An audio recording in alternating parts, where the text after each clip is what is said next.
La Tierra Media existe y está en Nueva Zelanda.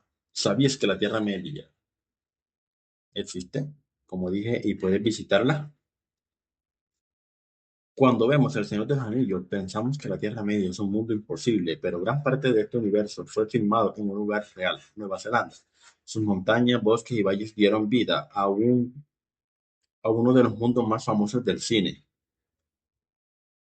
Uno de los lugares más famosos es Hobbiton. Lo que comenzó como un set temporal terminó convirtiéndose en una atracción turística permanente. Hoy puedes visitar la casa de Hobbit, los jardines y hasta tomarte una cerveza en la posada del Dragón Verde.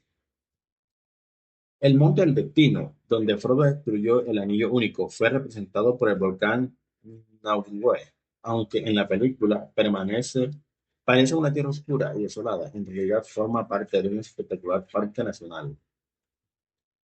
Peter Jackson evitó usar demasiados escenarios artificiales. Muchas escenas fueron grabadas directamente en montañas, ríos y bosques reales. Por eso la Tierra Media se siente tan auténtica, incluso más de 20 años después. Increíble. Muchos escenarios fueron desmontados después de rodaje, sin embargo, algunos dejaron huellas visibles que todavía puedes encontrar en ciertas zonas de Nueva Zelanda. Si tuvieras la oportunidad de visitar un lugar de la Tierra Media, ¿cuál elegirías? Hobbiton, Rivendell, Minas Tirith, el Monte del Destino. Déjame en comentarios. Como apasionada de Tierra Media, me gustaría algún día poder visitar estos escenarios, estos increíbles escenarios donde se filmaron estas grandiosas películas.